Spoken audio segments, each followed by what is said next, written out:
On a gray winter morning, when the sun hid behind a blanket of thick, unmoving clouds, the small town bank glowed like a warm lantern against the cold. Frost clung to the glass doors, and each person who stepped inside brought with them a swirl of icy air and impatience. The hum of fluorescent lights mixed with the soft shuffle of boots on polished floors. Near the front counter, an elderly man stood quietly, his posture slightly bent, his coat frayed at the sleeves. His trembling fingers worked slowly, arranging a small pile of copper pennies on the counter.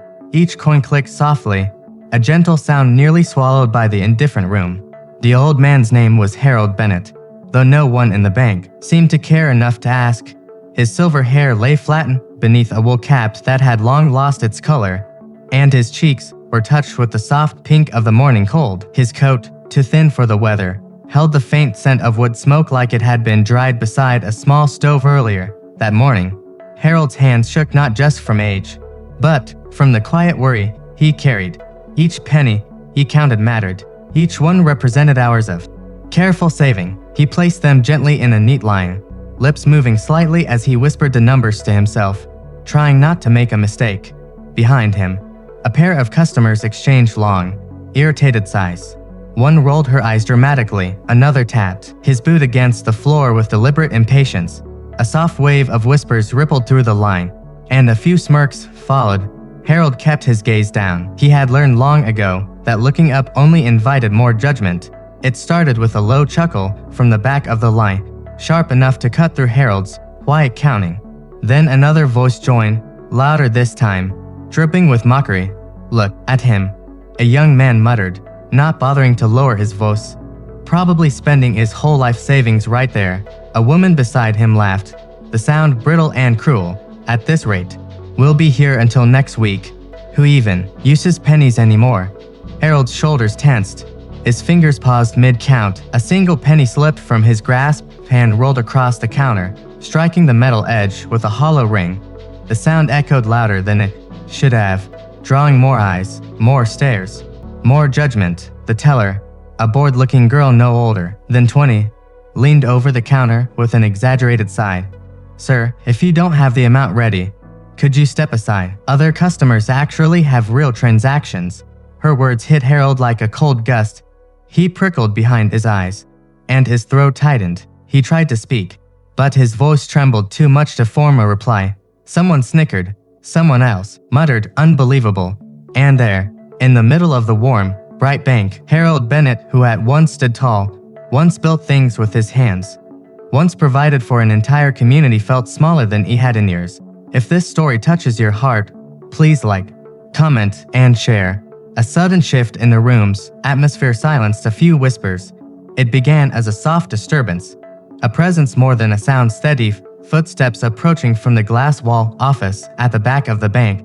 The door opened with a quiet click, and Daniel Cross, the bank manager, stepped out. His polished shoes moved with deliberate calm, each step echoing lightly across the floor.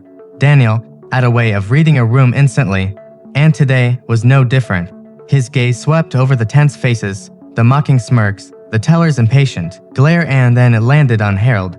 The sight of the trembling old man, a handful of coins scattered before him, made Daniel's brows knit with concern. He approached the counter slowly, hands clasped behind his back. As he drew closer, he caught sight of the slip Harold had filled out with painstaking care. A name, a familiar name, Harold Bennett. A quiet memory surfaced, stories his father used to tell. Stories of a man who once donated acres of land to help this very town grow. Stories of a man who never asked for recognition. Daniel inhaled deeply. Everything changed in that moment. He stepped beside Harold, his voice calm but firm. "Mr. Bennett, sir, let me help you. What would you do in this situation? Comment below." A stunned silence fell over the room. The teller straightened instantly, her earlier annoyance draining from her face. The customers, who had laughed, looked away, suddenly fascinated by the floor. Daniel's presence carried a quiet authority that filled every corner of the bank. He gently gathered the pennies with steady hands, placing them into the tray with a respect that made Harold swallow hard. "You don't need to worry about anything today," Daniel said softly. "We'll take care of this together." Harold blinked, confusion flickering in his tired eyes. You know my name." Daniel nodded. "Sir, this bank This whole street exists because of you. My father used to tell me how you donated the land when the town was struggling. His voice carried a warmth that softened the air around them. You helped build this community, and today, we're here to serve you. The mockers stiffened, shame burning through their earlier arrogance. One quietly stepped back, another slipped out of line altogether. Harold's lips trembled, relief washing over him. For the first time that morning, his shoulders lifted just a little. In the gentle stillness that followed, something shifted within the walls of that small town bank. The room that had moments before echoed with impatience now felt softer, quieter, almost humbled.